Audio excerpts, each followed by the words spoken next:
Welcome into Views from the Stands on a Tuesday. Happy New Year to you, my friends, and it is a great day to be alive, and it's a great day to talk some sports with you. We have a fun packed show for you today. Not all fun for some of these NFL coaches, man. We're going to be going over the coaching carousel as Black Monday struck hard. We got some breaking news that just happened about 2 hours ago that we're going to unload on that one. We also have a really fun DownBad Debate, and we cannot forget, we got the college football playoffs. It's coming down to the last 4 teams, and there is a very special team I'm sure Mr. G. Mike is going to want to brag and boast about. So that one's going to be very, very exciting. That's big-time days over there for the old U. But without further ado, fellas, we also have a fun show tonight. We're going to have a special guest on here. It's a special guest collaboration. We're just waiting on him to join live. Before we get into all of that good stuff, boys, it is good to see you, fellas. Happy New Year. Mr. BC, how are you doing, my friend? I am not doing well, man. The Black Beanie shows it is a day of mourning for my Bucks playoff chances, man. I am sad. And the T-shirt, not today. It is not a good day for me, but nonetheless, I am here, and I'm ready to talk sports with two of my besties live on so many different apps. Let's get it on, man. Absolutely. Before we go, let's hear what BC has to say on the fact of the ending of the Tampa Bay Buccaneers season, where it's supposed to be a great season, where a lot of people thought, BC included, that they would go to the Super Bowl. What happened, BC? Tell the fans. Todd Bowles happened. That is what happened. No, you had a team going. Let me just set the stage. Before the bye week, we were 6-2. It was looking nice. Baker was going to be MVP, first in history. Emeka Egbuka was going to be Offensive Rookie of the Year, I believe, second in team history. And then Todd Bowles looking like Coach of the Year. I believe the first would ever be in team history. And then after the bye week happened, and it just 2-7. 3rd and 28. I could throw out more numbers, but y'all get the gist. I don't need to say any more. I am sad, and I don't get my playoff money, and I'm just sad. I'm sad. Yeah, man. It was tough, man. And Very tough. They ended up beating the Panthers. So me and Steve were wrong there. BC was right. Barely. Then they needed the Saints. They were actually cheering on for the Saints, and I'm sure a lot of Tampa Bay fans would never cheer for the Saints, but this game they were. And then they folded. They had a chance with 2 minutes left to go up on the Falcons, and they folded. They choked. They ended up losing, and that ultimately led to what we saw on Baker Mayfield watching a football game from his crib, which you probably haven't seen in a while. Him stressed the hell out. His wife making fun of him. I saw that on the couch. And Tampa Bay sent out the door. But let's be honest, though, it should have never went Before we get way too deep into this, man, let's allow our very special guest to join the crew. You guys ready for this one? He was there. Special guest Views from the Stands. All right, welcome. How are you doing, my friend? Doing great, brother. Doing great. How you guys?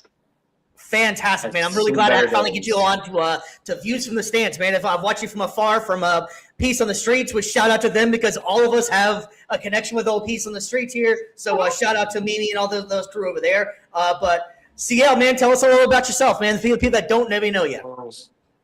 Hey, just a regular Orlando rapper, producer guy, but I got into the sports thing, obviously. Not just, obviously, more radio-wise, like you mentioned, Peace on the Streets, but been doing the podcast for a while on top of just keeping up with all sports for my entire life, whether it's soccer, tennis, doesn't matter. But a lot of heartbreak for me. You know, I have like 75 different teams, and none of them win. So it's just one of those situations where... Whoa! It's different now, baby. It's different now. Things have changed lately. So I don't know if you guys that yet. I doubt it. I know it's only been a couple of minutes, but we're gonna get into that. I even got your boys on back here, the Miami Heat. Yeah, doggy. Oh boy. Which is going to be a tough game for us tonight, but that's a whole different conversation. Yeah, for sure. All right, well, let's. We've already alluded to it. Let's go ahead and jump into it, man. We have the. Oops. Well, I'm sorry about that. I didn't realize I was up there. Sorry about that. Anyways, we are live and back and rolling. Anyways, we have that big game coming up here, man. The University of Miami's taking on Ole Miss. And if you had to pick these two teams going into the college football playoff, saying they'd be in this position, I would have bet you any kind of money that neither one of these teams are in here. But Miami, shout out to Miami last week, putting on one hell of a show, just taking it to Ohio State. I was shocked. I had no idea that was actually going to happen at all. I was on record on here saying I think that Ohio State is just going to shellac them. I don't think there's going to be much of a game at all. I kind of thought it'd be good in the first, and then it just kept on going, man. Miami looked extremely impressive. Mr. G. Mike, I will give you the floor for this one, my friend. That is your team. That is your you. Enjoy your moment, my man. Dude, I'm glad that they proved me wrong because I had Ohio State winning that game, and just because of the fact that I thought they were more powerful on offense compared to us, right? But that pick six, that first touchdown, it was going back and forth in the beginning of the game. It was just 0-0, but then when we got that first touchdown, and then it just led to that momentum. That pick 6-2 that we got as well, that just put the stomping on them. And then Ohio State looked like they got punched so hard in the mouth that they didn't know what to do, and they were dazed for hours and hours and hours. And then, I don't know, they couldn't get back into the game, and it looked like the U just kept running off with it. But if it wasn't for that pick six, man, I really thought, and I actually texted Charles here, like, yo, if it wasn't for that pick six, man, I think this game would have gone down to the wire, and it would have been anybody's game.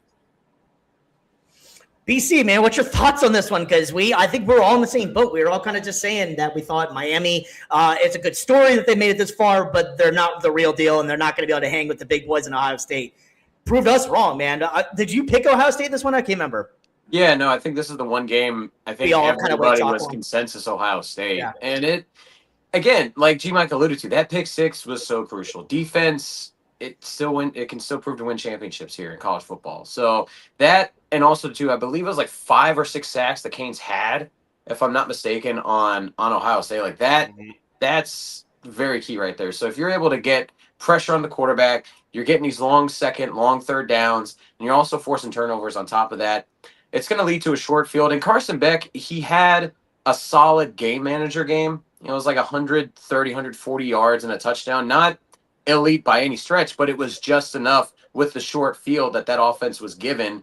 And you're going to take those points any chance you can. If you can cash in on turnovers, you can cash in on short field position. And Miami did that. And Ohio State, they failed to live up to the hype. And on top of that, you get upset, probably the biggest upset in the playoffs history. So, but they've got no one to blame but themselves for that one. Charles, I know you was watching intently in this game here, man. What's your thoughts on what you saw live, man? Oh, no, definitely. I feel you guys. There was no reason to believe Miami should win the game. But at the end of the day, Miami's kind of jumping off on defense in a way that kind of screams. Like when you watch the NFL level, there's a lot of teams that stand out on defense that you see it and you just go, that's a team to mess with. But with Miami, they didn't get that same respect because that's kind of been a newer thing from them in the second half of the year in terms of producing the sacks. We're leading this playoffs in sacks, obviously, like you just mentioned. Kept both teams to 17 points total between 2 games, 2 great teams. Yep. Like you mentioned, again, Carson Beck has just kind of been more of a game manager, and I think that's all you've really needed from him. But I think the perception was this team can't score enough points. He has games where he throws 3 interceptions. They turn the ball over. They get a little frantic. They lose the run game, and then suddenly, they're just out of it. But they've been so good on defense that it really doesn't matter what you get on offense. I still thought, hey, if you don't put up 20 points, you're probably not going to win either of these games. I thought 17 was kind of the line, like, we'd have to play perfect to win with 17 points. But even that has been blown out of the water. So going into the Ole Miss game, I know we'll head that direction in a second, but it's a nice surprise to see that Miami can consistently be so great on defense because we're flying no matter what happens. It used to be you get 2 or 3 drives that can kind of get halted for Miami, and then it's like, oh, here we go, an interception, the game's kind of getting out of hand, blah, blah, blah. But now it's like, regardless of what's happening on offense, this defense is showing up, and you can win a championship, obviously, with that. Yeah, I agree, man. The defense is definitely carrying this team without a doubt. And I think that the term game manager gets kind of thrown around a little bit too much. It's almost like it's a negative. That just also means you didn't make any crazy mistakes and didn't have to do anything bad. Like Carson Beck, they're not asking you to be Patrick Mahomes. They're not asking you to be anything that you're not. Just manage the game, don't make interceptions, and don't make bad boneheaded plays, and let that defense dominate like they did. And if they can continue to do that, Miami has a damn good chance against Ole Miss. Got to give credit to Ole Miss, though, too. I thought that they were going to lose, honestly. I thought they were going to be able to not be able to make it to this next round. And we were all talking about with the coaching and all the situation they had going on there. They ended up having out one of the most exciting games against Georgia and ended up winning out that game. So I'm really excited to see how this continues to go on. I mean, and it's kind of cool, too, because in the Final Four, you have pretty much all the major conferences being represented finally. You got the ACC in Miami, you got Ole Miss in the SEC, you got the Big Ten in Oregon, and you got the Big Ten in Indiana as well. But it's nice to see maybe a fresh new faces in here. Miami, out of this group, is the only team that's actually won a national championship. So that's a really cool factor, and this is exactly what was supposed to happen whenever they created this whole playoff system that gives teams opportunity to get in different spots. We're not seeing the same olds anymore. So, G-Mike, what's your scale of confidence in this Miami game, though? Very high. I was actually praying that Ole Miss would beat Georgia, just because Georgia, their defense has always shown for themselves in the last few, 5, 6, 7 years. So I thought, if we would go up against Georgia, it would be a tough game. Obviously, I could be wrong because of what will happen with Ohio State, right? But I feel like Georgia's defense was at the same level as Ohio State's. Like you mentioned, Carson Beck not doing any turnovers, playing safe, getting the balls to his right guys, giving to the playmakers, let them do the work. So he'll probably do the same thing against either Georgia or Ole Miss, or whichever one that we're going to win the game. But I was just hoping Ole Miss will win the game because I think their weapons on offense aren't as great as Ohio State's. So if we play great against Ohio State and we got so many sacks, I think we could do the same thing to Ole Miss. Yeah, Ole Miss can definitely score there, too. So it's going to be a lot of the same situation, I feel like, with as it was with Ohio State. Ole Miss is a damn good offense as well, so you can't, sleep on them. They're going to have to score. Obviously, Miami is for them to be able to hang in this game here. Yeah. BC, what about you, man? How do you feel about this one? Do you think Miami or Ole Miss? How do you feel in this? Well, I mean, both schools definitely did go up against top-tier defenses this past weekend for sure. And one thing I thought just was really interesting with the Ohio State game is the fact that they have two of the top-rated linebacker prospects, and neither of them really had great games, anything memorable to speak of in that game. And also, too, Georgia also has one of the top-rated linebacker prospects. So a lot of good elite defensive players for both teams. But, I think this is going to be one of the closer games. I think this will be an exciting one for sure. I don't know because Ole Miss has done a good job of taking care of the ball. Chambliss, I think, has only had this season, 3 interceptions. So he does a good job of not turning the ball over. So it's going to be interesting to see how Miami's sack-happy, turnover-happy led defense, how they do, if the turnover chain is going to be popping the whole game, or if Chambliss is going to be able to keep the ball out of their hands and maybe play a more secured, kind of grounded game. It's going to be interesting. But if we're going for predictions now, I think Miami does pull it away in a close one. I'm going to keep the Cinderella dream alive. All right, Charles, man, what's in an X factor you think going into this Miami Ole Miss game? I think Mark Fletcher. Running the ball is going to have to be a huge piece of this. Again, I don't think being a game manager or anything like that is ever a bad thing. You can win a championship with it. You can win a Super Bowl with it. You can get a lot done. But I do think you're going to have all that electricity going on if you're going to be that kind of player, in terms of guys like Bain and the sacks and the turnovers. And, as multiple of you guys have mentioned, Chambliss has been good. He protects the ball. He moves well. He's kind of been the hot commodity lately. I know the other game is kind of the quarterback battle. But, he's made a lot of noise so far and proven himself in this playoff. So he's capable of producing. But I think Miami, instead of trying to match that with Carson Beck, needs to match that with the run game and needs to still get to that 24-point total. Probably, I'm not saying it's going to be a shootout. I think Miami, if they're going to win, and I do think they will win, not to be biased, but I think the defense is just clicking on so many levels right now that even when they don't do well, they bounce back fast. I like just the way they're approaching everything on defense. I like everything. I like the pass rush. I like the corner play. I like the timely gambles. They're not looking too reckless, and it's just paying off. They just look so collected to the point where Chambliss is a guy, he hasn't thrown a lot of picks, as you mentioned, but he has played it safe a lot. in the ways where you got a lot of yards after catch. They're one of the teams that does well with that in the country. So I think Miami can pressure him just enough, not necessarily to get turnovers, but enough to keep them in the game and keep it tight. But then I don't want to put all that pressure over Carson Beck. So I would like to see them establish Fletcher early, get that run game going, and then from there start utilizing, obviously the weapons you have. You have a great receiver, young boy, and you have Beck himself, who's capable. He's not a scrub. He's capable, but he hasn't had to do it yet. I just don't like when he forces himself, because then that's when he starts getting, pick happy. Yeah, whoever wins the turnover battle is going to win this game, I feel. Yeah, without doubt too. I think I hate to do it, but I think we're all going to go Miami here too. I think I'm picking Miami too, and just for the simple fact of the defense. That defense was something I haven't seen in a long, long time, especially in college. That honestly looked like an NFL level defense right there. The way they were able to just read everything, and they took all the pressure off of Beck.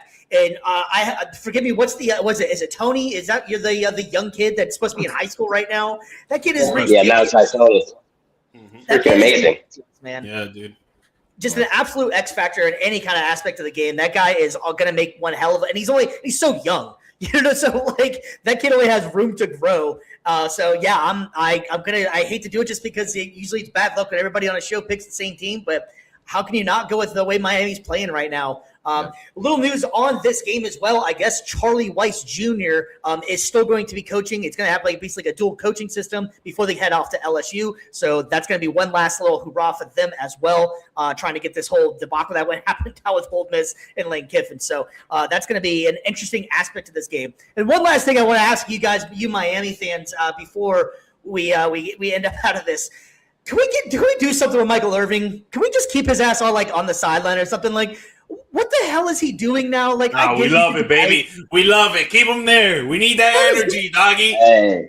That guy is getting ridiculous.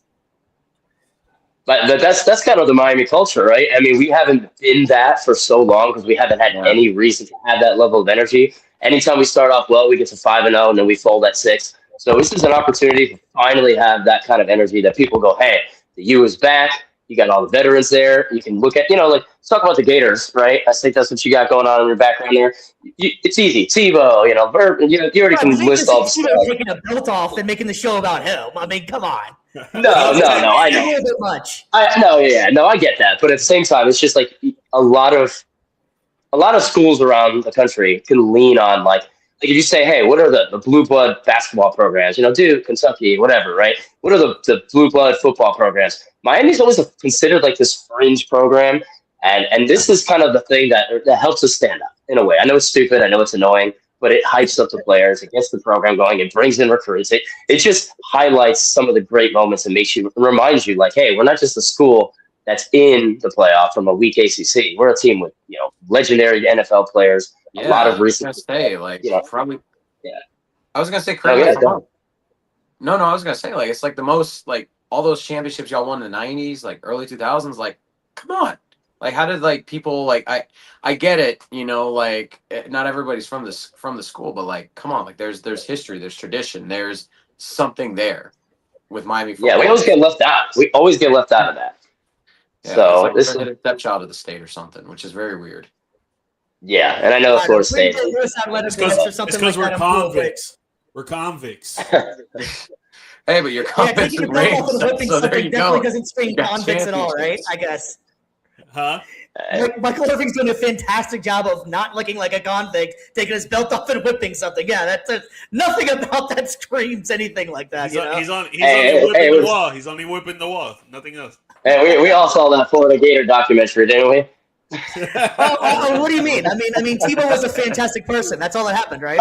For sure. Tebow is a fantastic person. That's all that happened. Who else was on that team? The rest of the team was the hurricane. And again, allegedly, allegedly. You know what they say about the bad apple and the brunch? Bro, the Gators had a whole bunch of bad apples, and Tebow was that good apple. He was the basket that held it together. I love that. That's a great analogy. It's still mind-blowing to think that Hernandez was Tebow's roommate. Just that whole era was just insane. And how Tebow there was never any dirt on Tebow at all because he's just that good of a dude. Yeah. Imagine those conversations between Tebow and Aaron Hernandez in a dorm room. My gosh. We need a podcast on that. We need to go back in time. We got a fucking podcast. He's like, no, everyone, it's all forgiven. It's all forgiven, Aaron. If you just, if you pray enough. Yeah, but what if someone were to, like, there's a lot of what ifs. You just need to repent. A lot of bless your hearts. We're sitting there, man. A lot of bless your hearts. We're sitting there. Gosh. All right, we got another game here in the college football playoff, and this one's going to be an exciting one as well. You got Indiana Hoosiers, the number 1 overall team, taking on their Big Ten rival, then the Oregon Ducks. Man, Indiana is looking pretty damn good, but you can't deny how good Oregon is looking as well, man. They slapped Texas Tech out there in that last game. All it. See, Mike, buddy, what's your thoughts on how Indiana and Oregon, man? This is a powerhouse game right here, and if you, it's kind of wild. This is what I do like is that having Indiana and Oregon, it's different. That you not only don't have these guys as your last couple teams left.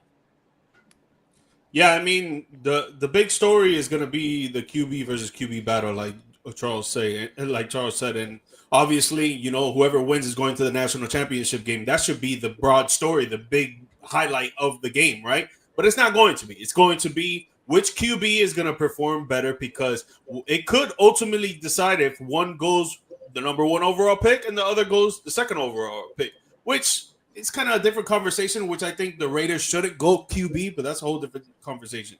I think the QB versus QB battle is what's going to be looked at in this game, and both teams went up against some weak defenses last round. Indiana against Alabama, Oregon against Texas Tech. Texas Tech didn't even put up points on the board. Alabama looked like they weren't going to put up points on the board, and then they got it in garbage time. Indiana's offense, though, is looking more complete to me than Oregon's offense. So I think, just like with the other game, whoever wins the turnover battle in this game is going to win. I feel like if one quarterback makes one more mistake than the other, that team is ultimately going to take it and go to the national championship game. Yep. I love the confidence that Indiana's playing with as well, man. Like they went in number 1 overall seed, and they don't look like they don't belong there. Like they really do look like, hey, we are supposed to be here. They bought into Cinetti's system. It was basically 2 years ago. They went on this run, and everybody was kind of like, that was cute last year. Let's see you do it again. And they only got better than they did last year. So Indiana's making a hell of a run, and the confidence that they're playing with right now. BC, man, what's your thoughts on this one? This is an interesting matchup. I think it has a chance to be a shootout, but I just like you guys have been alluding to, Indiana's just the complete team, like offense, defense, across the board. They're just better, and it's one of those things where unless they lay an egg like Ohio State did against Miami, which I don't see them doing, I think Mendoza does a really good job of protecting the ball as well, and I just don't see him giving Oregon many opportunities to kind of cash in on. I feel like Indiana's going to take this one pretty handily. So there's pretty much all I have to say about that. Damn, Forrest. Run! And it was against my old team in Alabama. Charles, man, what's your thoughts on this one, buddy? Yeah, I kind of feel the same way. Other than the Dante Moore, there's some people out there thinking he should go ahead of Mendoza in the draft. I don't see that. I don't really think, like the way we talk about Miami's defense, just looking like an NFL jumping off the screen kind of thing. Indiana's doing that on both sides of the ball right now. Like I said, they're playing with high confidence. They just look the part. They look like a team that hasn't felt like, I know they're number 1, like you said. That's cute. A couple of years ago, they were starting to build up. And even now, like, until, that they finally when they beat Ohio State, that was like the first time that they were kind of starting to get legitimate credit for being even a top 5 team. And now that was only a couple weeks ago. So it's not like you've had a lot of time to linger within that. I think they just look complete all year. They look complete right now. And Oregon, I'm not a huge Moore fan. I think, coming into the season, there was a little bit of talk there. I even talked about him and how he could kind of be watched because a lot of people like Mel Kiper, not that I'm big on him or anything like that, but, all these Herb Street, whoever, they were huge on him coming into the year quietly. I peeped them and things like that. But at the end of the day, I just don't think that team's as complete. I think that Oregon right now looks more like, that Miami level where they got a lot of things clicking on one end, the other end, not so bad. But Indiana's just so complete that this shouldn't really be a game. I can't see a world where it's I would love, Heisman versus secondary type Heisman, 45, 44 kind of thing. But again, I also think it's going to be kind of quick work. Indiana handles it. Yeah. Of Yeah, and all the let's not forget though too. They've also already played this year as well, and Indiana And won. they beat them already. yeah. They Yeah, in Oregon. In Oregon. In Oregon, Oh. yeah, exactly. Of all the teams that were getting a first round bye in the college football playoffs, Indiana is the only one to advance to the next round. So that's another thing as well. Like a lot of that time in between from playing games until now, like getting the rust kind of build up, they had no rust to speak of whatsoever. They just came out guns blazing. So it's like good luck. Good luck is all I have to say to everybody else in the field. No, I agree. So you guys want to go ahead and land on the picks real quick then? Yeah. All right, G Mike, start us off, man. I'm gonna go Indiana in a close one, man. I think that they win either by a field goal or it'll be a touchdown with a turnover that's gonna turn into some points. I got Indiana taking it. Like I was saying last week, I was born in Indiana, so I'm going with Indiana. I have no dog in the fight, so go Hoosiers. I'm gonna go with Indiana by 17. Woo. Yeah, I have that same feel. I have that same feel. I think there'll be some like garbage point add-ons to ruin it. So I'm gonna go by 10, like 27-17 kind of thing. Man, that is interesting. You guys touched on it for a second. I want to spend a quick second on this one real quick because especially with everything, we'll be getting into the NFL here momentarily. But these two guys are one of the top two quarterbacks coming out of the out this year. Do you think it's better suited? And I've heard an interesting comment today about Moore possibly being either one or two. They were saying that if you're not guaranteed to be number one, stay another year because you're just going to go to another bad team. What's your guys' thoughts with that with the NIL situation? You think that more quarterbacks are more apt to stay in college now? And is it the better option for him now? If you're not going to go to a team that you can't, like you're going to end up at the Jets, you're not going to win for at least 2-3 years. They're just a bad team, What are you guys' thoughts on that? Do you think that's one of the good points of NIL, or do you think that these guys just going to try to make their dream come true and be the next guy? I mean, I think that with regards to I think it does kind of put a lot of power. It puts, some might argue it's too much power in players' hands as far as that goes. But at the same time, I don't think any of us here, if we had to take our pick of what, do we want to go number one overall, which, yes, who wouldn't want to go number one overall no matter the team? Because you're the first overall pick. You get the most money, like biggest contract, cool. How many of us want to go like number 2 or 3 to a poverty franchise, like you said, like the Jets or like the Raiders, like teams that they are awful. They are just cursed. There is no helping them at all. So I kind of do see that side a little bit where it's like, why would you want the first 3, 4, 5 years of your career stunted by such a garbage organization? Yeah. Makes sense. I mean, I would just speak basically on personal experience, right? Yeah. Like if I would be in that situation, right? Like put myself in that shoes, I would want the security blanket. I would want the contract with the years on it, with the $1 million on it, playing at the pro level where I can get all the facilities, all the resources, all the knowledge that I can get from the guys that have been in the shoes, the guys that are there, and the guys that are coming up still even after me, right?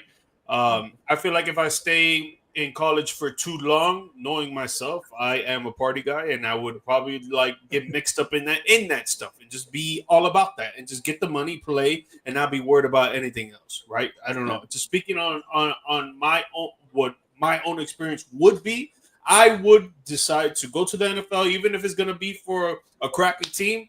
Whatever, it is what it is. I'm going to go and play. I'm going to try my heart out, and I'm going to learn what I can and use all the resources, man. I'd rather go to the next level than to stay longer in college and play 4 to 5 years now that some players are 5-year eligible. Oh, yeah. What do you think, Charles? What would you like to do, man, if you had that opportunity? Yeah, I think you just go in. I mean, at the end of the day, if you're talking about going from number 2 to number 1 the following year, 1, there's no guarantee that your draft stock's going to rise or stay to that point. And 2, mathematically, your team should be worse if you're the number 1 pick instead of the number 2 pick, right? Because that's the worst of the 2 teams. Coupled with, you're talking about NIL money. This is primarily going to be quarterbacks. Obviously, we're talking the top 2 picks in general. And that debate jumping up because typically, if you're a number 2 pick right now and you're not a quarterback, your chance to jump to number 1 the following year is pretty small. It's pretty much QB or nothing at this point. So staying on that, you look at someone like Jaden Daniels, got drafted 2 years ago. His signing bonus, what, $25 million, right? So if this is a financial thing, you're gonna make more at the 2 pick. Travis Henry last year, his thing was like $30 million, even more for a receiver, whatever you want to call him, and that's another $5 million from Jaden Daniels. So the money's going to be there. The opportunity to learn and grow is going to be there, and you're not really avoiding playing for a bad team regardless. I do get the Jets concept and maybe even the Raiders concept this year, but I think that situation more so lends itself to those kind of teams have been stuck in a cycle of immediately starting their young quarterback rather than building around them and letting a veteran play for a year. And they just need to get out of that and let someone like Mendoza getting drafted by the Raiders or more, whatever, who cares? Jets, those two situations. Those guys shouldn't start right out the gate. They should have a veteran there. You got Gino there. You got whoever, just let these guys sit on the bench, learn for a year, build up the rest of the team with the draft from the next year, and then put them in a situation to win if those starting quarterbacks fail. But I think that's kind of the premise there is they jump in, they fail immediately, they don't get a secondary contract. And now you're looking back and going, well, sheesh, I could have maybe stayed in college and set myself up for a better situation. But grass ain't always greener. Look at this year. If Mendoza were to stay, obviously he's great. So let's forget that. If Dante Moore were to stay and avoid the Raiders this year, next year he's going to be with the Jets. So, what are you really signing up for? And you're missing out on the solid bonus you're going to get right now from playing so well. Yeah, so I was going to say, I do agree, though, too, as far as, like, a lot of teams not, like, allowing themselves to be able to just build around a young quarterback. Like, look at New England. Like, prime example. They had a young quarterback, but they didn't just throw him to the wolves. Like, they built around him, supported him with key veterans, key pieces on the offensive line and wide receiver. And now they're one of the top seeds. So it's one of those things where if you can, as an NFL team, kind of transition from, like you said, throwing them to the wolves and get into that mentality of, yes, maybe we'll tank one more year, but it's worth it to build around a guy instead of getting him hurt right away. I think it's a wild time in college and the pros right now, because you can stay in college and make a damn good living still, and maybe wait your shot, maybe wait your turn, maybe get a little bit more experience. But then you never know how it's going to work out. I mean, we've already brought him up, Jaden Daniels. Who'd ever thought that he'd be taking them to the NFC Championship game? And it really wasn't his fault that they didn't go to the Super Bowl that year. He didn't have a bad game or anything, So it is possible if you get the right people around you, if you have the right mentality. So it is definitely an interesting concept. I just was wondering what you guys' thoughts were with that, especially because it's a big situation you have coming up with all the money going on. I mean, Carson Beck is making a crap load of money just in college right now, and he's making more than some of these guys as a rookie, So it is interesting to see what the mindset is and how the game goes as far as draft stock goes. Because you're completely right that just because you are supposed to be number 1 this year, if Arch Manning would have been available, you know what I mean? He would have consensus that he was the next generational pick, and now because he's got one more year, the year that he started out with, man, he lost a lot of money on that one, a lot of stock. He figured it out as the year went on. So you can hurt yourself by staying, but you can also help yourself by staying sometimes as well. It's just an interesting concept of how the NFL and especially how college is now. Yep. But speaking of that, we got some major news, and we'll go ahead and jump into our news of the day. News from the world of sports. All right, and if you don't know, then you've been under a rock. There's been some major coaching carousel changes in the NFL these last 2 days. And one, I think that's the biggest shocker that just kind of came out, and we'll go ahead and jump into them. John Harbaugh is out of the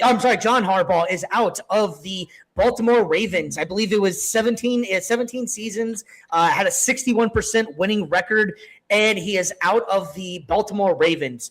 G-Mike, I know you've been on the last couple of years, you've been a big proponent for the Ravens. This one's a shocker to me. Do you think he lost the locker room? Because now it's starting to come out that some people are saying he lost the locker room. How did this all play out, do you think? I don't know, man. I feel like the Ravens front office, I feel like they needed a fresh start. So they wanted to get rid of him and bring in someone else or whoever they think that's going to be.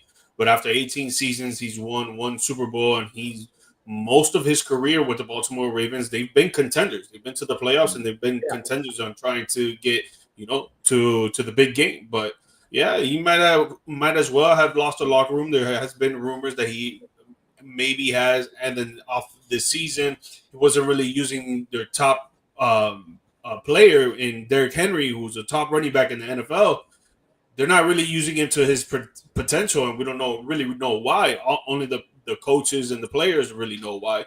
But to me, it's like you guys are taking a big risk on letting this guy go. He's had a great success rate, and he's brought a lot of joy and a lot of happiness to the Baltimore Ravens organization when it comes to winning. And I feel like you getting rid of him after 18 seasons for now to go and risk to see who else is out there that you can bring in to lead these guys and try to get them back on the winning platform.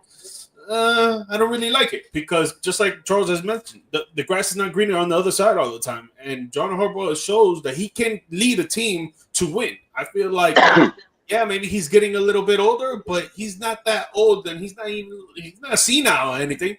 I feel like keeping him there, showing that he could still win and trying to prove himself after there's sometimes that he's had a bad seasons and he's come back and he's bounced back and he's led the Ravens to like a 13-3 team. So I don't know. I feel like it was a bad jump to the gun. I feel like they should have just kept him, and now we're gonna see who they go with because it's gonna be a big risk, in my opinion.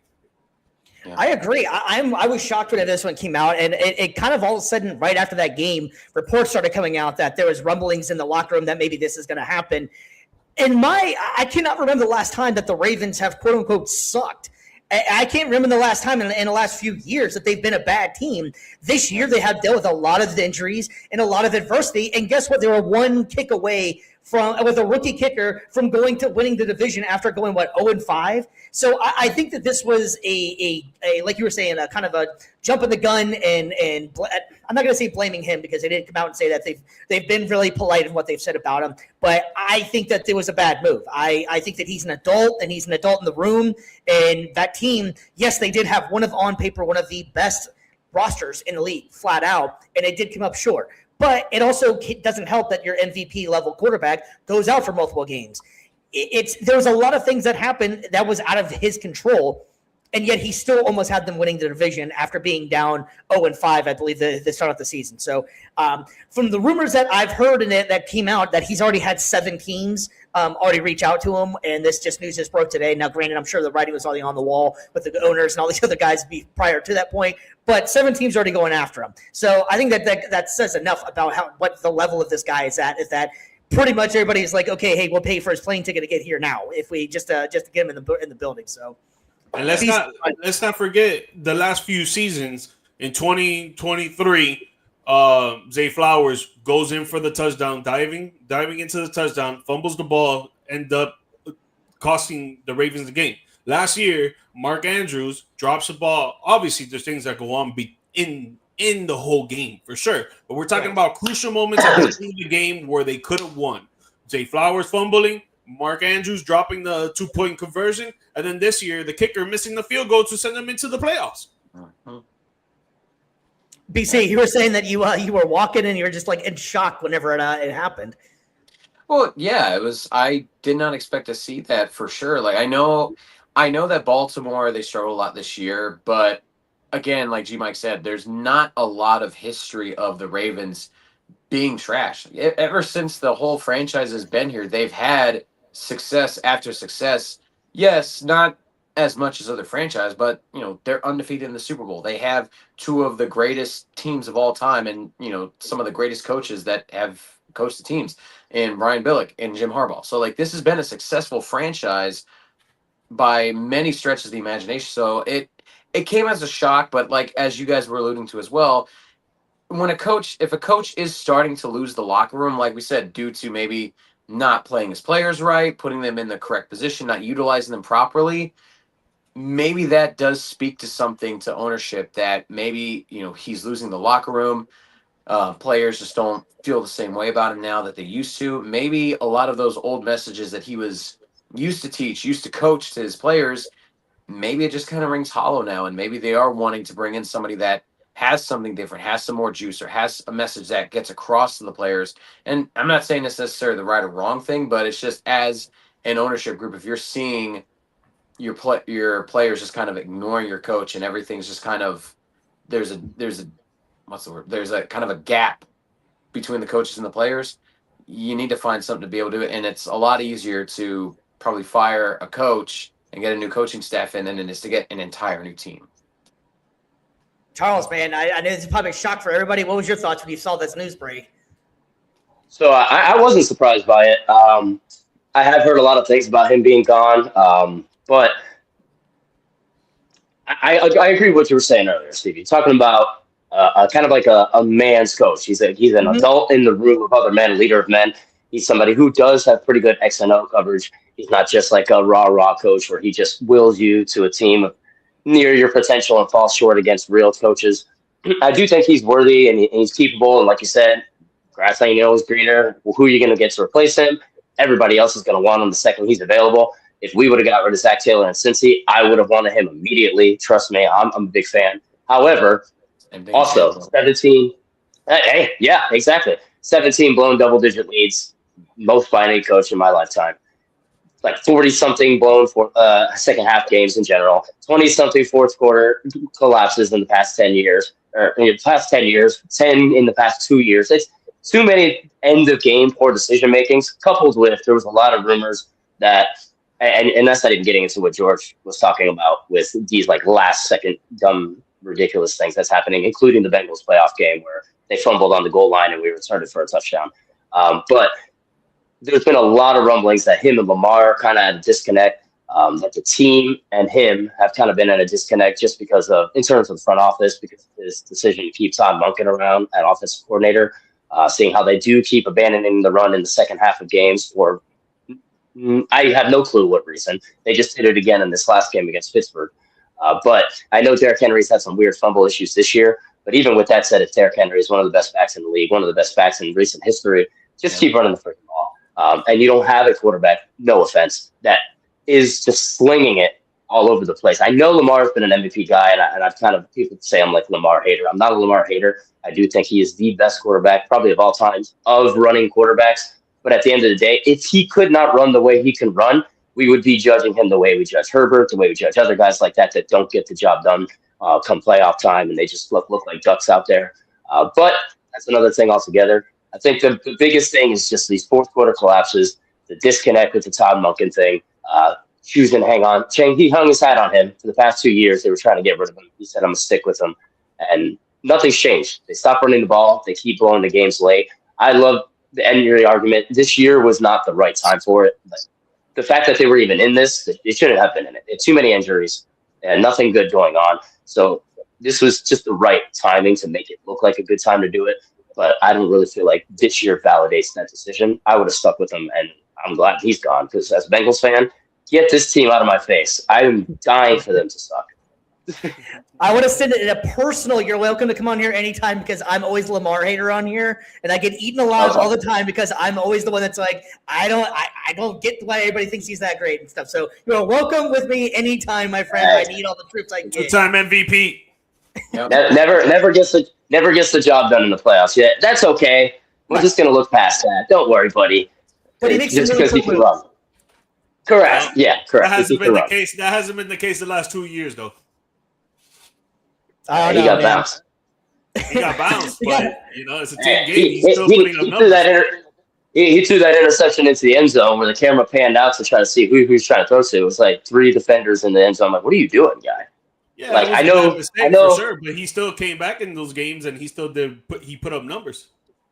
Yeah, playoffs a 4-quarter game, man. You can't dig your hole and then climb out of it and expect to get all the credit at the end. He failed. To have players not catching the ball or fumbling the ball too. The collection of failures, yes, but he has to take his part because if he had gone on to win any of those Super Bowls 20 years from now, we'll go, oh, that's Lamar Jackson, Super Bowl winning quarterback. We're not saying, Marshall Yanda, Super Bowl winning offensive guard, and like nobody cares. We talk about Joe Flacco and the Super Bowl that he did, and we talk about the quarterback is the well-known position, which is why they get the most money because they're the face of the team. 100%, they got the ball on offense 100% of the time in their hand, unless they run a wildcat. They got, of course, but the thing is, so you got to take the ball 11 on 11. Yeah, I know, but if you're gonna get bonus claim, then you're going to get bonus hate. Like you have to also be there for the hate. You know. Yeah. I just Josh Allen's being jumped on for missing that one pass in the end zone, as if nobody would trade their quarterback for him right now. Yeah, I just feel like a lot of people need to realize that when it comes to team sports, it's not it's we. Just like basketball, just like baseball, just like freaking hockey. The only other sports are UFC, golf, tennis, those individual ones, because they put the blame on themselves. But when it comes to team sports, you can't just blame it on one guy. There's a whole bunch of things that happen during a game that people make mistakes, and it just happens. Yeah, but he's the only guy that never carries the burden of failing. He's always, but Mark Andrews dropped the pass one time at the end of the game. Like, what about the rest of the game? In that game, he had a fumble and an interception in that game. That's the argument that's been happening for the whole time as well. Is that I completely agree with you, but absolutely amazing athlete. You can't deny that. But Exactly. What has he done? He's a two-time MVP. That's what he's done. Exactly. He's a two-time MVP. You can have every MVP for the rest of my life. When people say that he's not great as what other people think, it's like, okay, but why does he get a two-time MVP?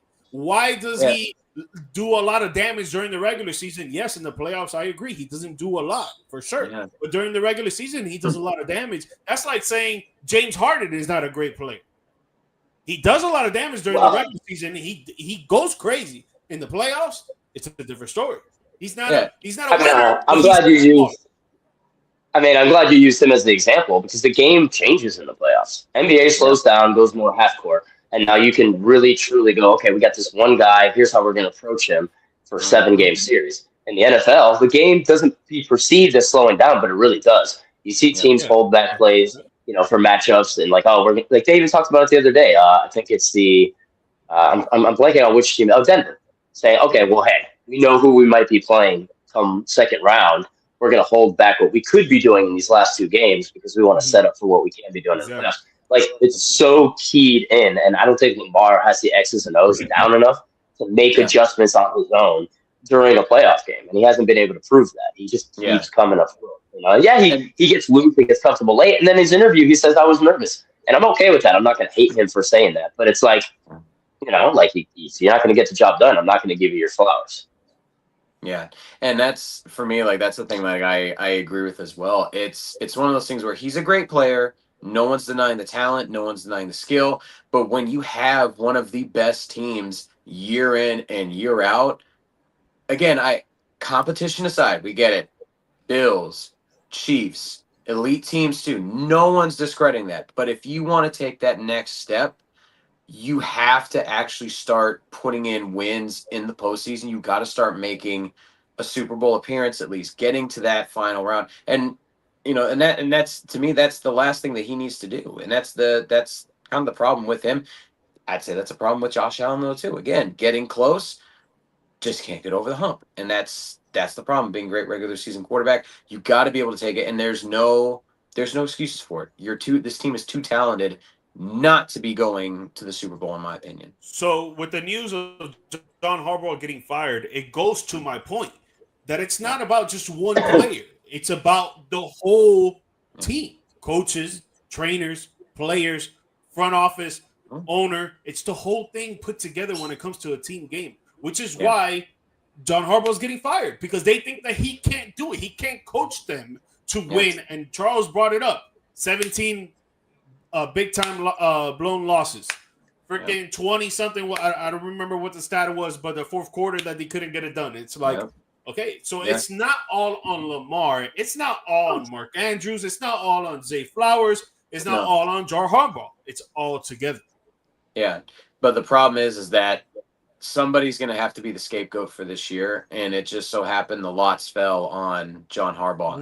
Which is what I'm saying that I don't agree with. That what I don't understand with people when they watch team sporting events, why does it have to be one person?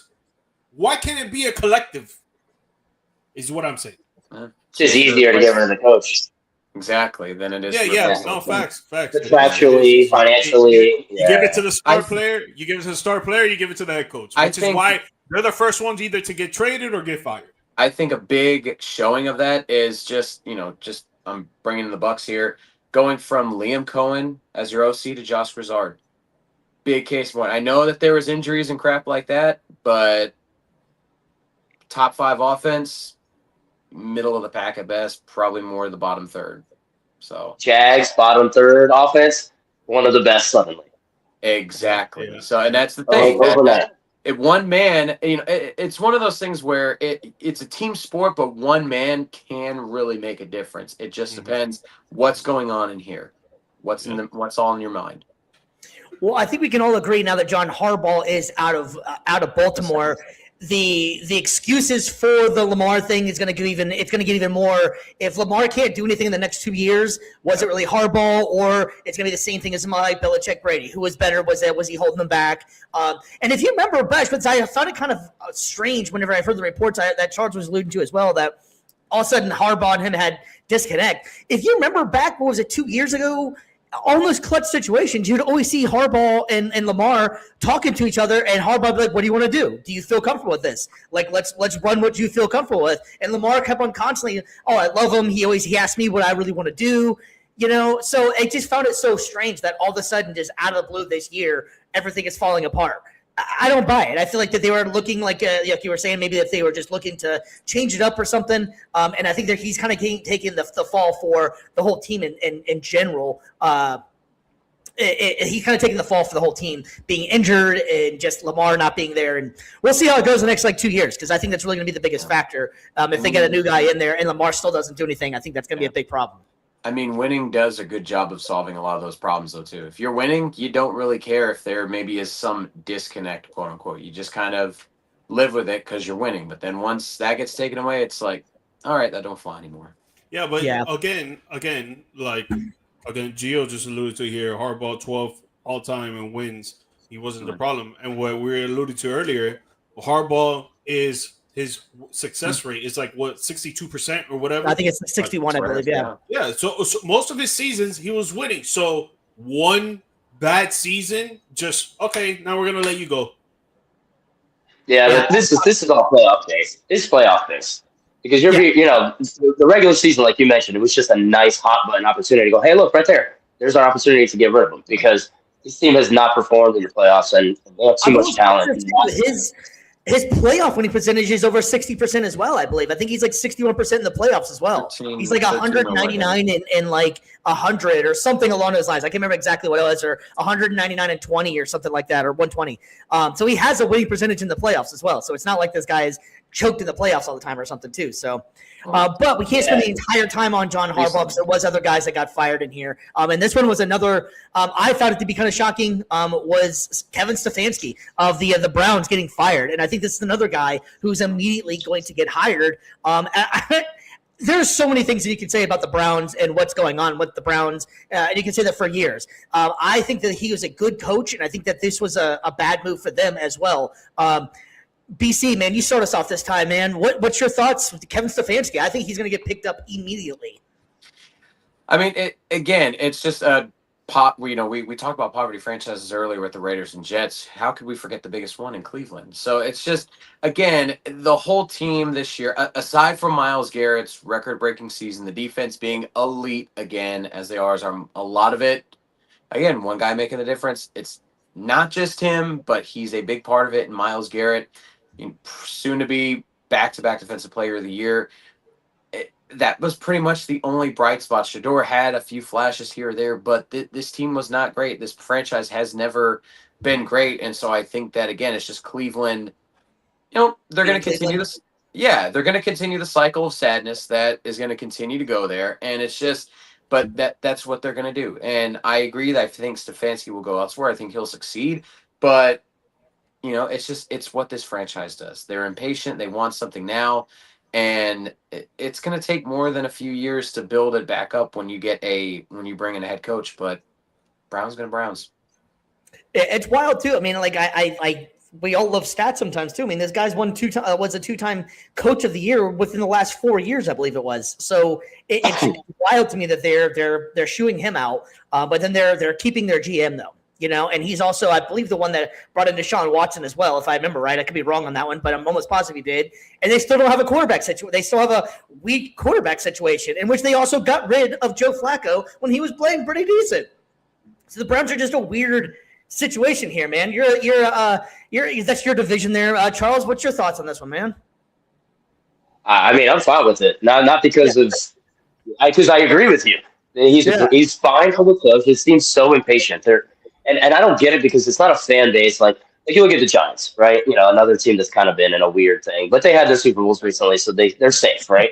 But that's a fan base that is on you 24/7. You don't get any break as a Giants GM, as a Giants coach, or anything. You get no breaks. We don't care. In New York, that's just how it is. Cleveland, they don't care. They want to be good. Obviously, fans want to be good, but they're not pressuring every 5 seconds. Talk about the Browns. What are the Browns doing? Let's get the Browns better. They care more about Ohio State than they do the Cleveland Browns, right? So this team's just so impatient, and it's such a rush to fix things, changing quarterbacks 800 times. You see the guys with the jerseys that have every quarterback in the past 20 years and stuff like that. Stefanski, as you just mentioned, has been a coach of the year, winner or candidate or top 3 for a lot of times in the past few years. He's been good enough to get this done. And this is with the team. Yeah, I know they've been more of a defensive team, but this is with how many quarterbacks have they had even in the past 5 years? How many did they just draft a second ago? So it's just a whole team off the amount of quarterbacks they've drafted since. Yeah, they don't get it. They don't get how to build a team. They don't know how to build around things. And it's unfortunate because they see teams like the Bengals go from bad to great, right? But the Bengals had a very similar situation to Tampa Bay with bringing in Brady. Yeah, on the surface, this is a very losing team. They have nothing going on. They suck. They're terrible. But just simply cutting down the turnovers and bringing in a manageable vet shows you, well, wait a second. We have Mike Evans, and we have this guy, we have that guy, we have Run Game, we brought in Vita Vea. We're drafting internal guys. People were complaining about the Vita Vea pick, and now look how great he's been as a stopgap for the run game. And it's they built it the correct way so that one player could change the team. Same way with Joe Burrow. He came in, Chase, Higgins, obviously Chase Brown's now Mixon at the time. A little litany of tight ends and stuff like that, some veteran defensive players. Went to the Super Bowl, and we're hanging our hat on just going to the Super Bowl and losing.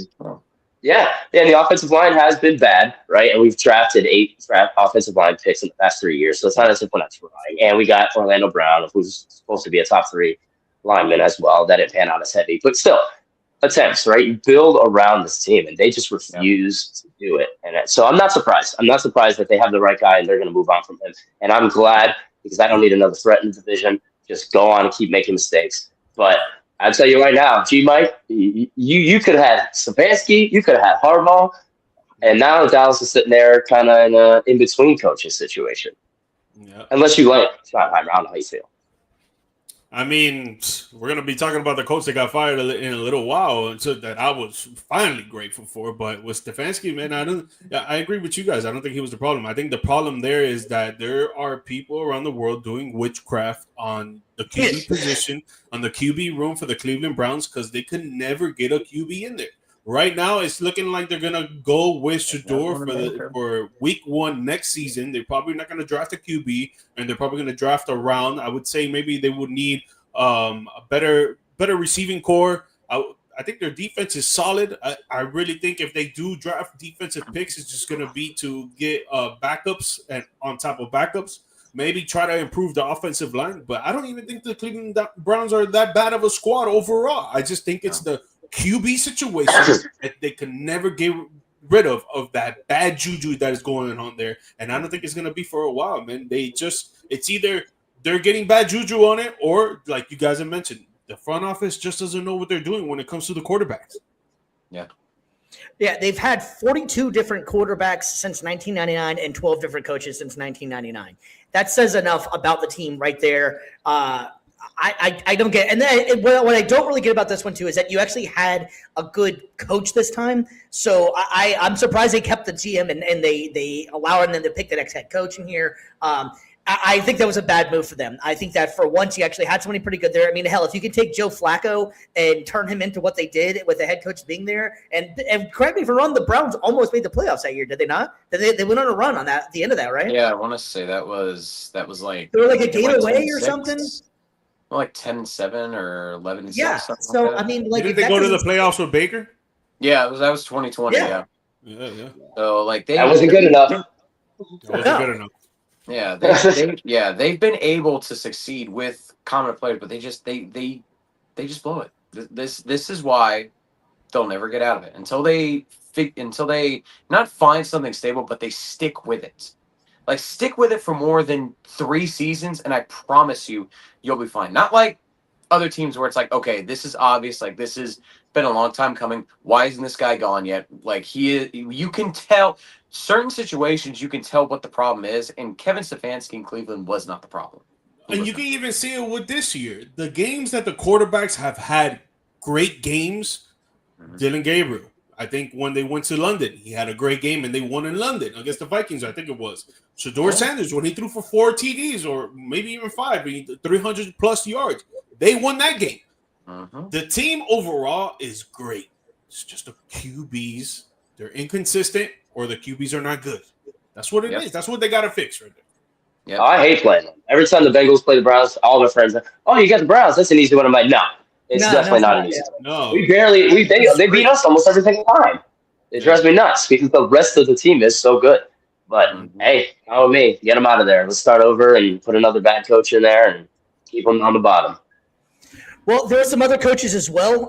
We have Raheem Morris out of Atlanta getting fired. We have Jonathan Gannon out of the Arizona Cardinals getting fired. Pete Carroll of the Las Vegas Raiders getting fired. It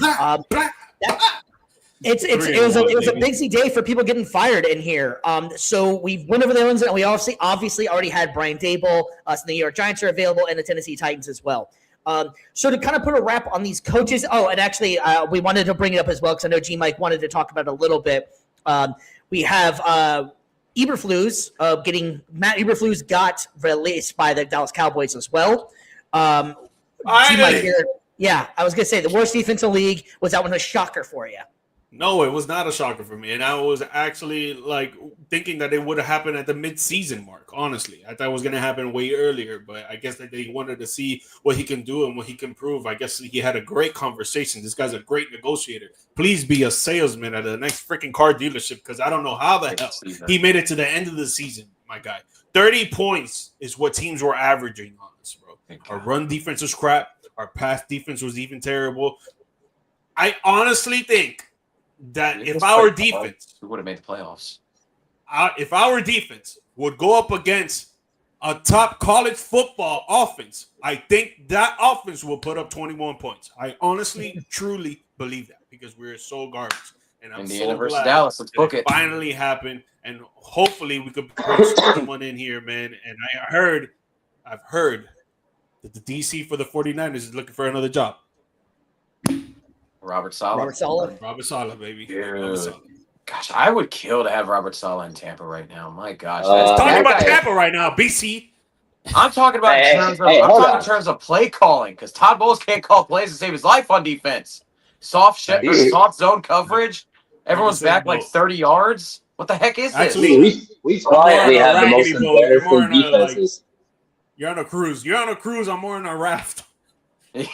Oh, gosh. Oh, then what the heck am I in? I don't get anything. You're in the same raft with us, buddy. We can all just agree we all suck right now. Like our every single one of our franchises sucks, and we need to change. I think if Indianapolis had freaking Indiana Jones still, I think they would be in the playoffs right now.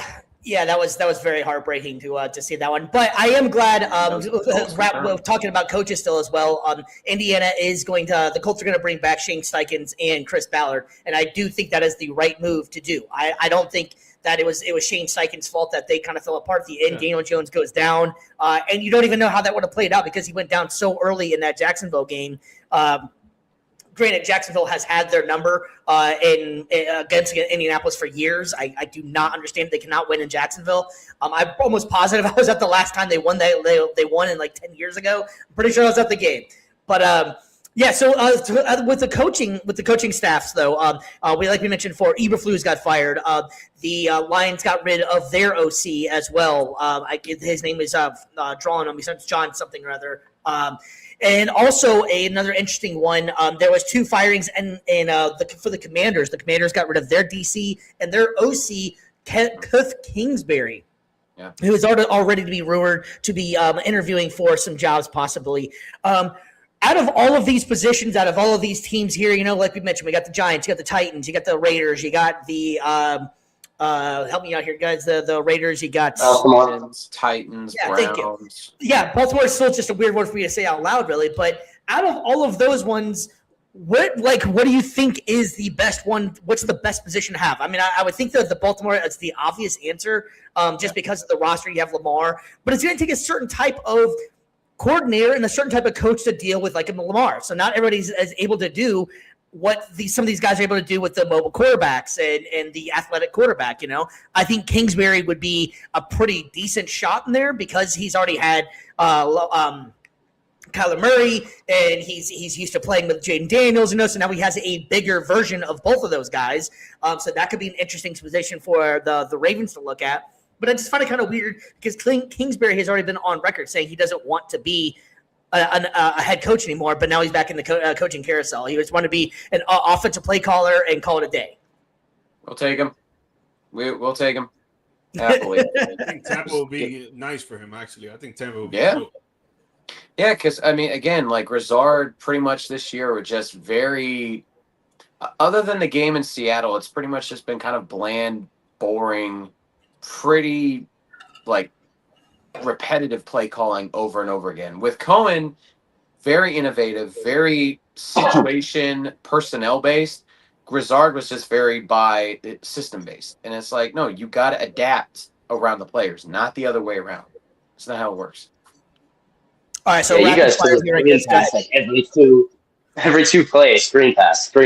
Yeah, it's like, my gosh, can you do something else aside, or an inside run with Bucky Irving of all people? Like, yeah, correct. When I need 2 yards, run up the gut, 5'9", $190. That's what's gonna get the first down right there. Like, come on.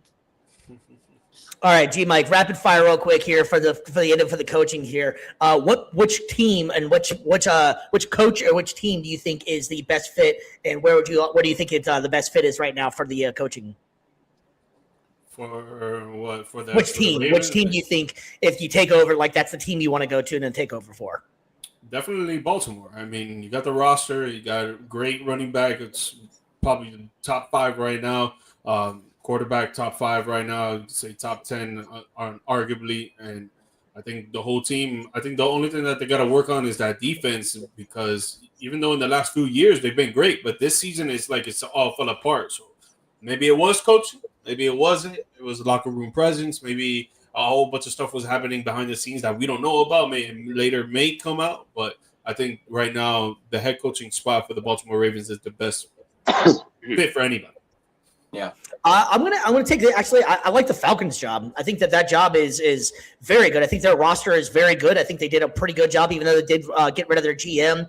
I think they did a pretty good job with the draft picks they made. They made some wild moves to get some the defensive players, and they started coming on really strong at the end. You got Drake London, who seems like a great player. To figure out what they're going to do with Kyle Pitts. The quarterback situation is a mess, kind of, if you will, because you have one guy that's already injured, another one that's already injured.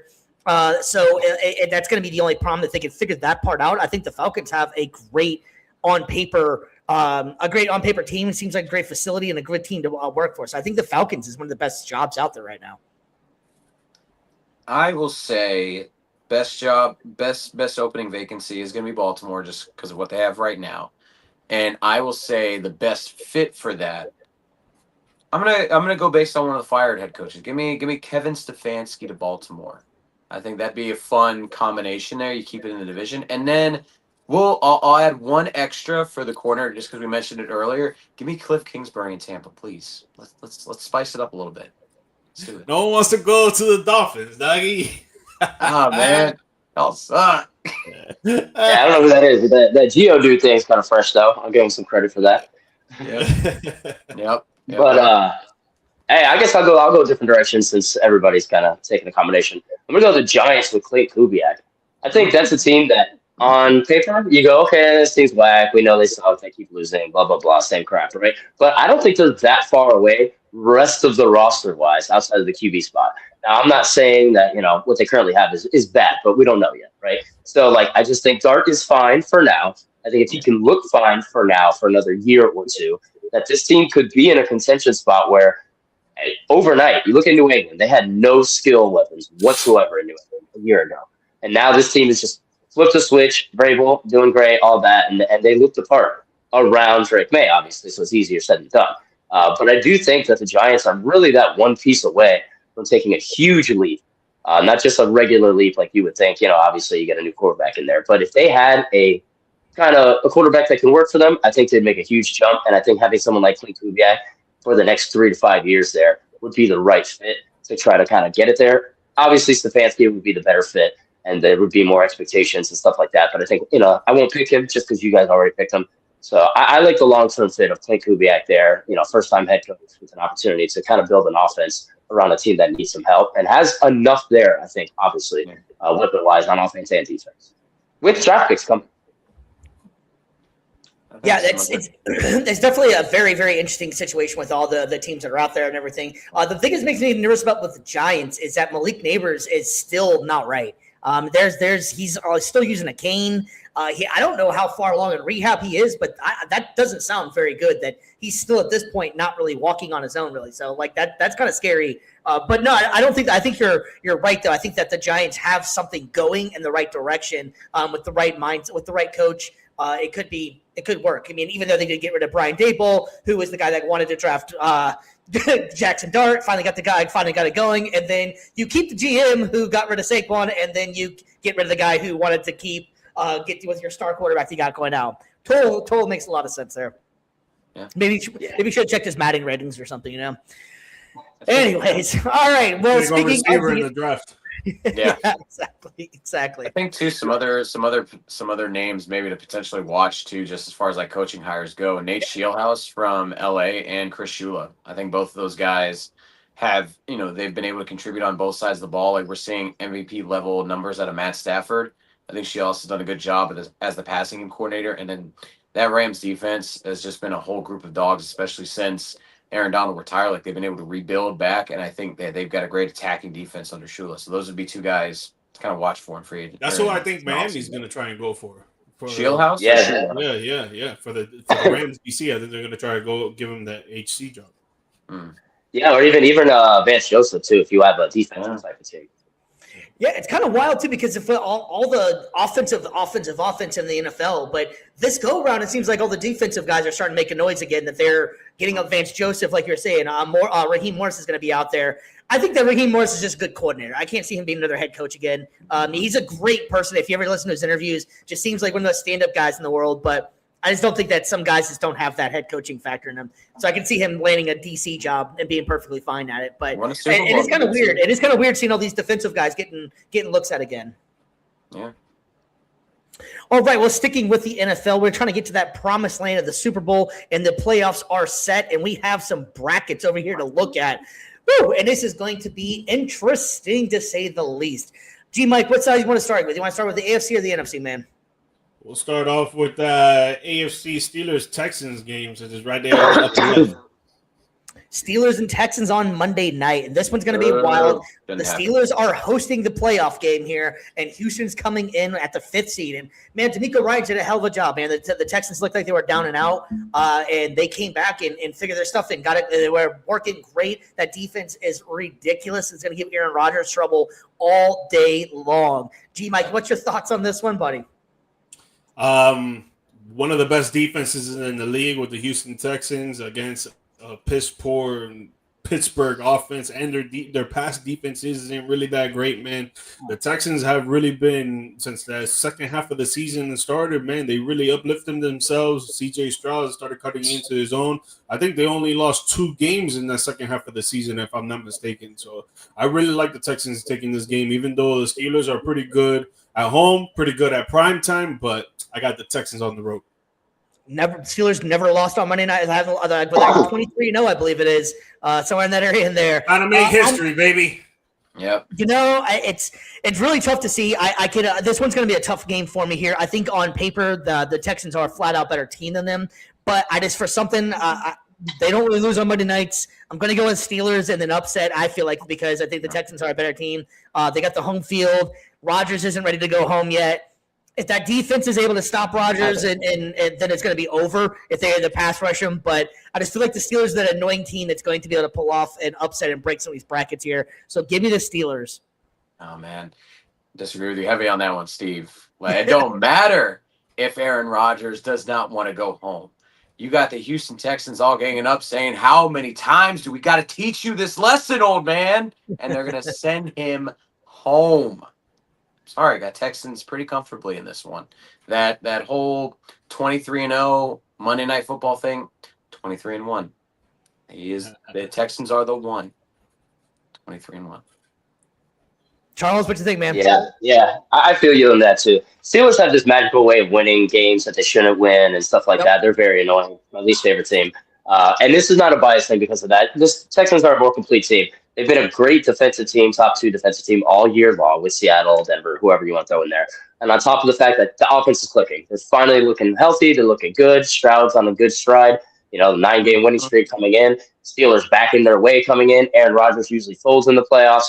Everything screams Texans. As long as this game does not come down to stupid field goals, because there's a huge field goal advantage for the Steelers at home.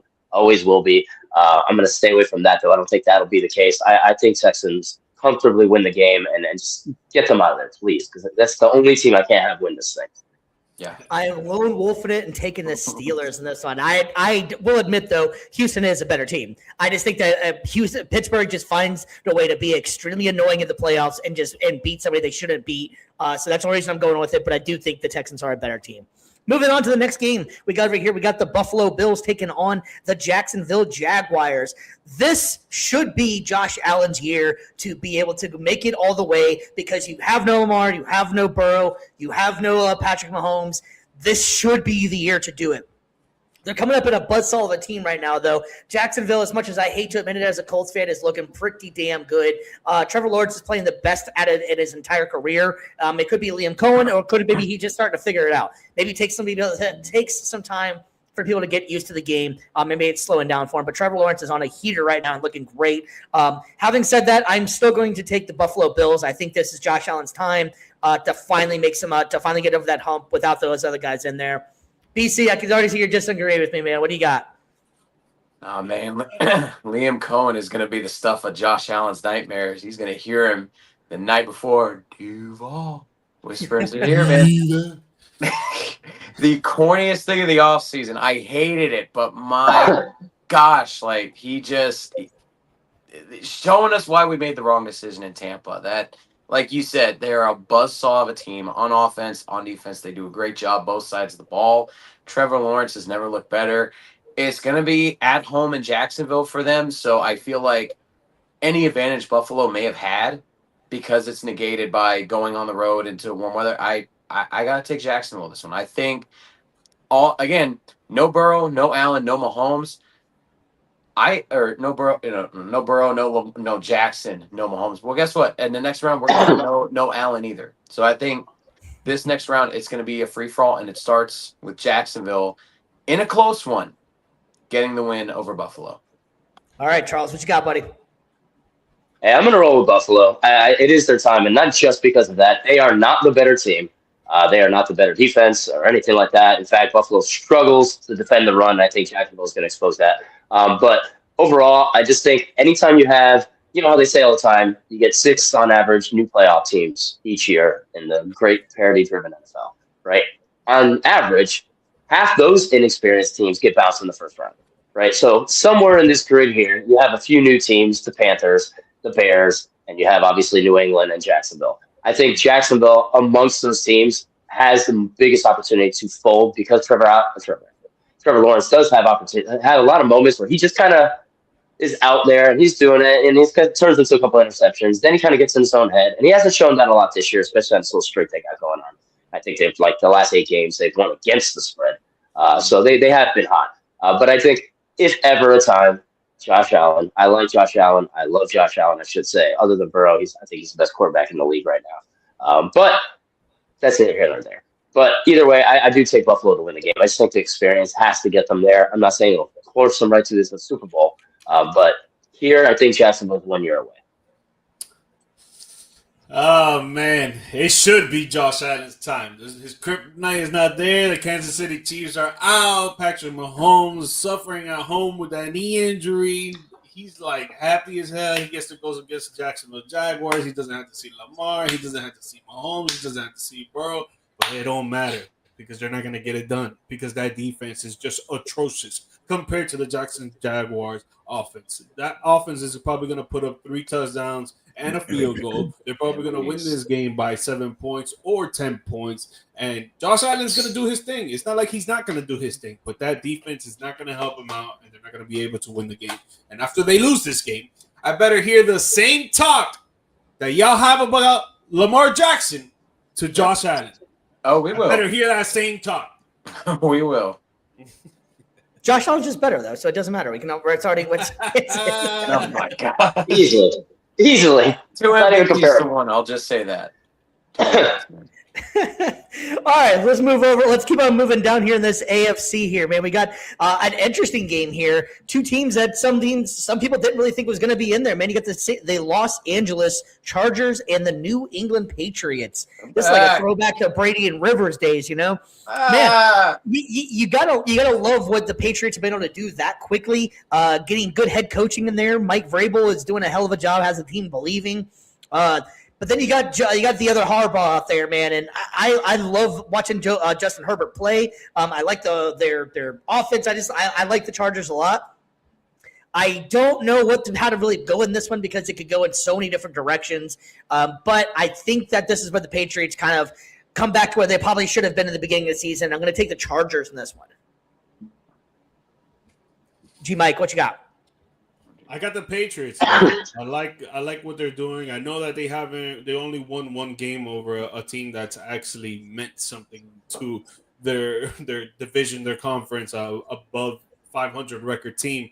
But I just like the pieces that they got together, man. And the Chargers defense, the second half of the season really wasn't doing it for me, man. I think that because they started off so hot early in the season is why they got into the playoffs. If they would have been playing the same way that they've been playing the second half of the season in the first half of the season, they wouldn't even be close to near even getting into the playoffs. So I think the Chargers defense is going to be their downfall while Drake May is going to dissect that defense from the passing to, and even Mike Vrabel's calling the rush offense. I think their running backs are going to be doing work. I think each running back, they could probably have over 40 yards, maybe a few catches and a touchdown each, actually.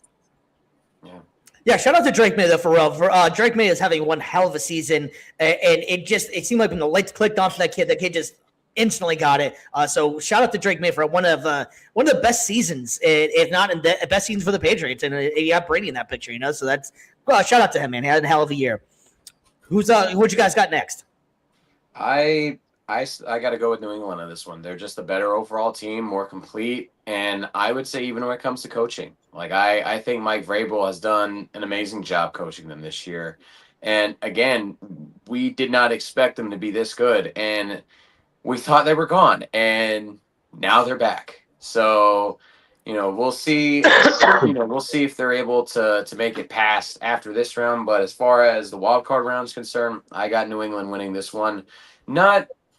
I would not say more than some of these other games coming up, but I think they do have at least a comfortable 2-score win over the Chargers. Yeah, I think there's a huge opportunity for Herbert to finally show out and kind of put himself back into a conversation people fraudulently kind of put him in. I love Herbert. I liked him in college. I loved May in college. I actually thought he was going to be the consensus #1 pick in the beginning of that year, and it turned out that way. But he's starting to show it now and kind of make up for it, so I get a little praise there. But aside from that, I think New England's just more complete. Like G. Mike said, the defense, over the course of the year for the Chargers has kind of been up and down. But the one thing that does scare me a little bit is they do defend the deep ball very well. They're like top 3 in passes that are over 20 plus yards in the air, which is, kind of a very niche stat. But if you watch a lot of these Patriot games, that's how they start to separate from opponents. They build little early things, running the ball, Stevenson, whoever, short passes, and then they beat you deep out of nowhere, and suddenly the game's getting out of hand. But I do think the home field advantage thing will matter. I'm not shocked that the Chargers made it. I actually had them as the 7th seed going into the regular season. I thought they would make the 7th seed here right now. I like what they're doing there. I just don't think they look as professionally organized right now in this moment as New England does, and that home field advantage will make the difference.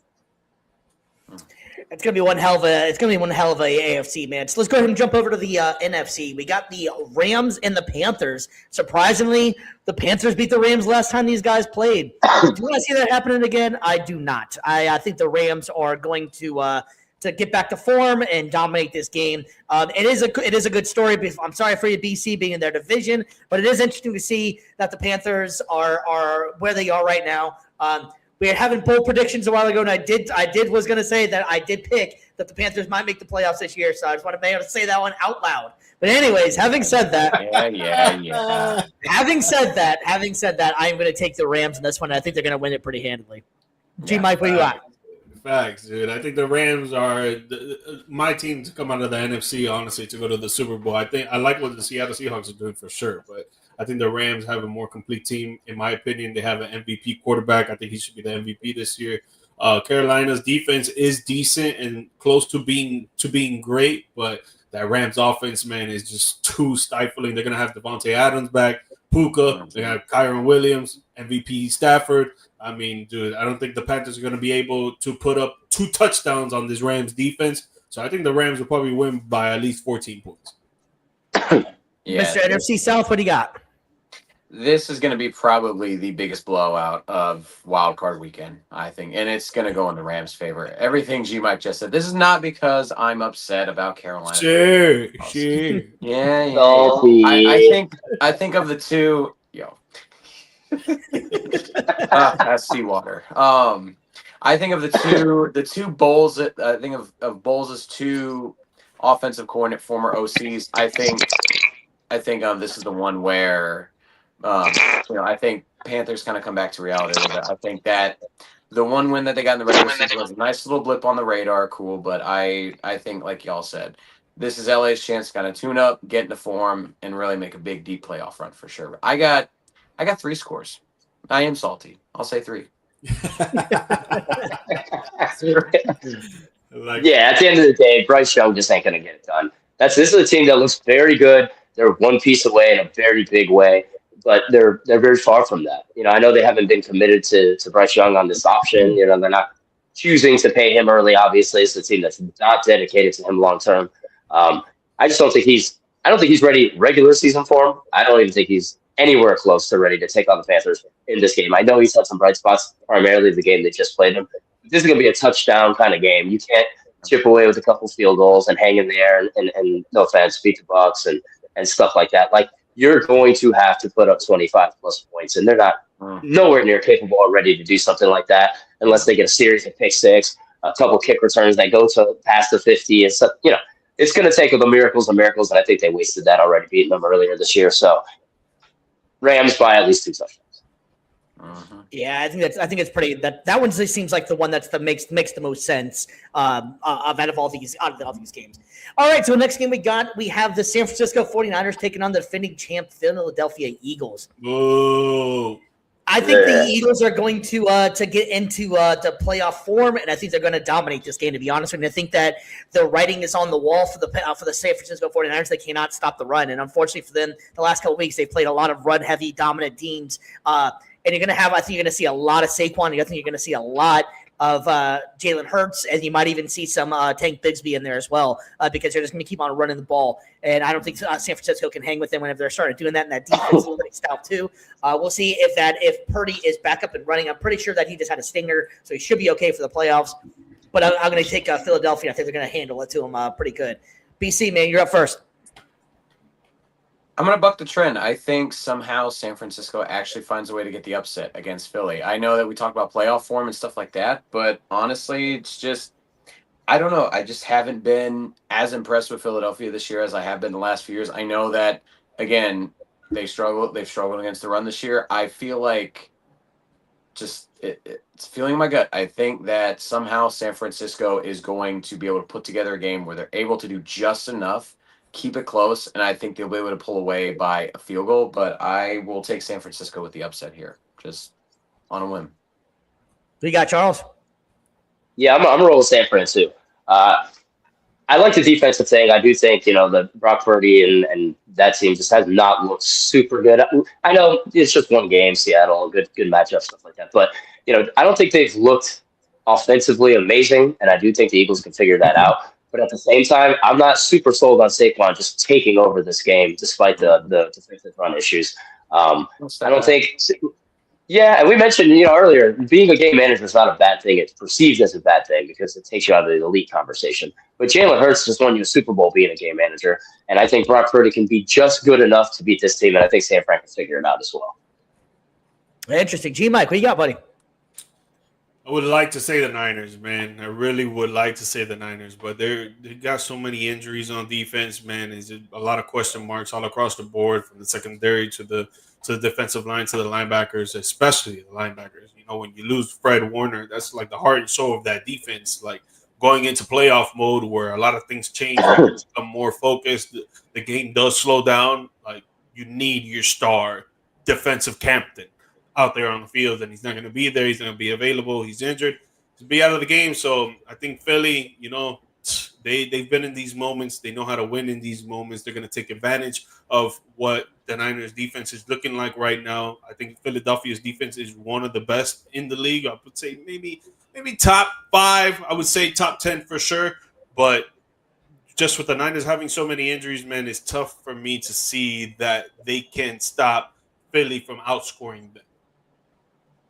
Yeah, I'm with you on that. By the way, not to interrupt you, but just so you have it, Brock Purdy was a shoulder stinger, but they said he could have even returned in that game. They just decided to hold him out. Yeah, I know they were saying that he was probably going to be fine for it, but that was a major issue going for San Francisco, that Purdy was slightly injured. All right, and so the last game of the first round of the playoffs, we have one of the best rivalries in all of NFL. You got the Green Bay Packers and you got the Chicago Bears. This one is going to be a very interesting game. I think that the Chicago Bears are riding pretty hot right now. I think that they're going to be able to run the ball on Green Bay, and Green Bay has not been able to stop the run very well. I think that Chicago is able to run the ball well, and if they continue to do that, I think they're going to be able to get past the Green Bay Packers in this one. G-Mike, who you got, buddy?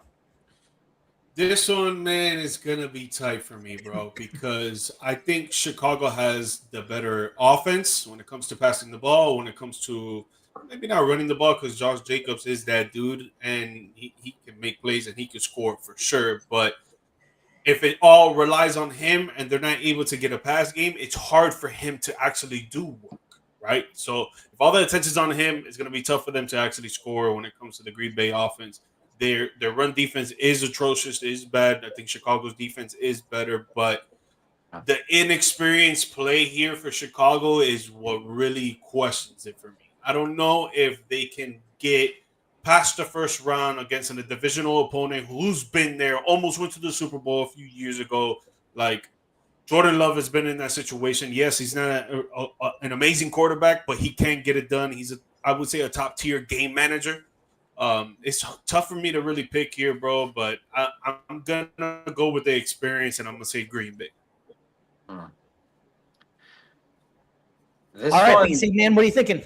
This one definitely should have been the Monday Night Football game. I think we all probably can agree on that one. How do you not have the greatest rivalry in pro football in the playoffs on Monday night? Just come on, like ESPN, NFL, like work on, check yourself. But I think I'm going to disagree with you, Mike, on this one. I feel like I've been kind of bucking a little bit of the trend of, experience matters in the postseason with some of my picks. But I don't know.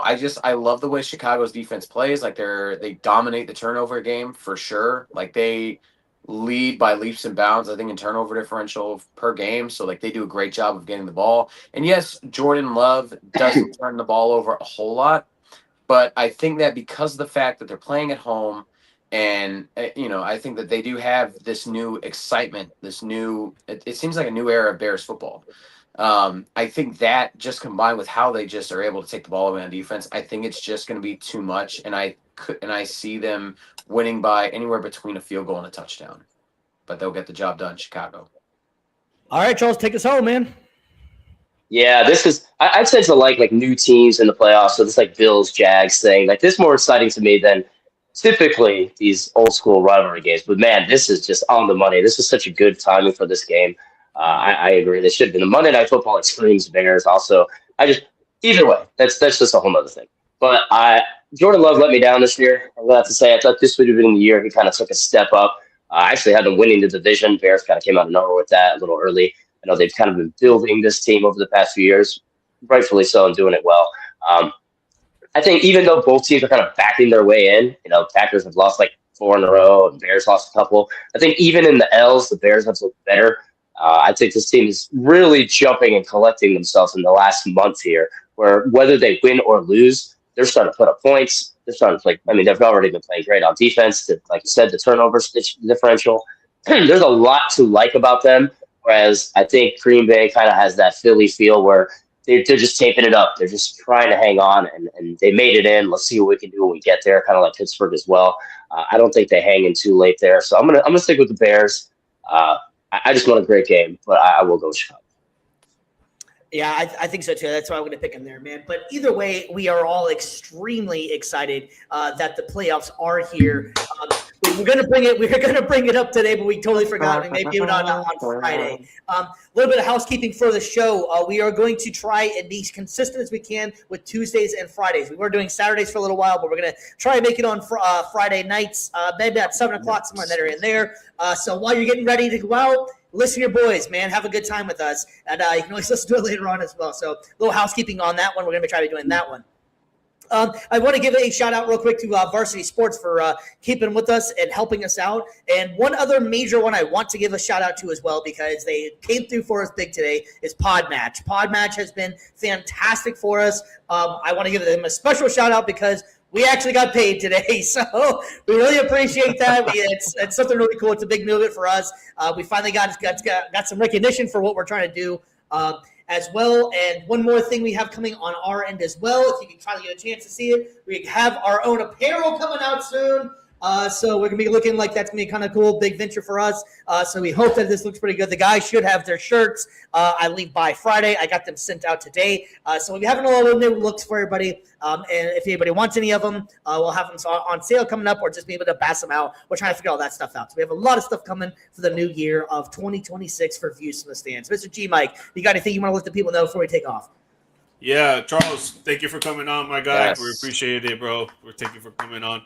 Guys, if you're into sports gambling, I run a Telegram channel where we offer sports gambling slips daily to get you winnings from $25 to $50 to $100 a day. It's only $10 a month, and we have an affiliate program where you can get more money on the side for just referrals. You'll see the link pop up on the chat if you're watching the live episode, or if not, if you're watching the recorded episode, it'll pop up on the screen, as well as my social media accounts where you can slide in my DM, start a conversation to how to get you on and popping, baby.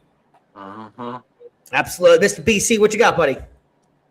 Follow me on my social medias at BC the Brand. That's where I do a lot of my announcing, camera work, voiceover work, kind of putting it all out there, just kind of giving you guys a glimpse into what it's like working for live sports production from multiple different positions, and also trying to get into the voiceover game as well. You can kind of see the journey, just kind of seeing from where it started to where it's at now.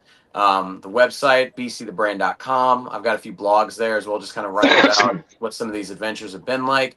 If you or anybody that you know is trying to get voiceover work, announcing, camera, you name it, there's contact info there. You can also reach out to me on the social medias at bcthebrand_media.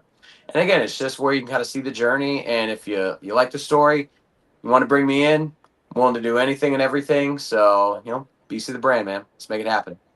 All right, man. Mr. Charles as a great guest today, man. We really appreciate it. So, Charles, you got anything you want to promote for yourself to let people know how to get a hold of you and what you have going on?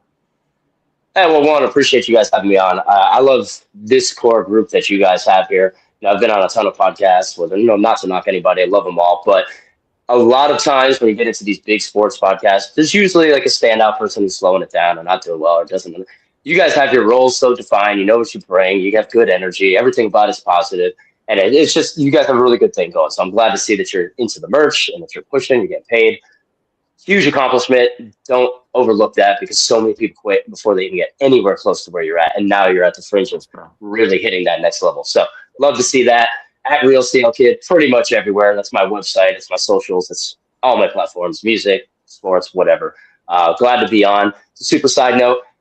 I was watching the Cuse game here, Syracuse basketball fan. Who won? But side note, UCF basketball ranked number 25. The alumni here. Wow, you saw that, right? Yeah. Hey, so they're beat Kansas, right? Yeah, they beat Kansas. It's the second time in 2 years. They beat them again. They got Arizona coming up, number 1 Arizona. That's the next week. But I'll probably go to that. It's a home game if G-Mike if you're up. But they're losing right now, 58-67. Oh, no. Oh, yeah, they are. Dang. They're losing 58-67 to Oklahoma State. For a second there, I was like, wait, maybe I read it wrong.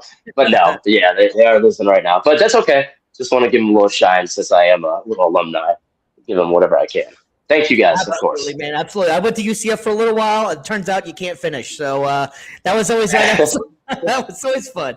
Anyways, guys, we really appreciate Charles coming on. Check out his site. Please check out ours. And we're all about to share it and giving everybody a shout out there. So thank you very much for tuning in. This one went a little bit long, but it was a lot of good conversation in here. So appreciate everybody on here. We are out, man. Peace.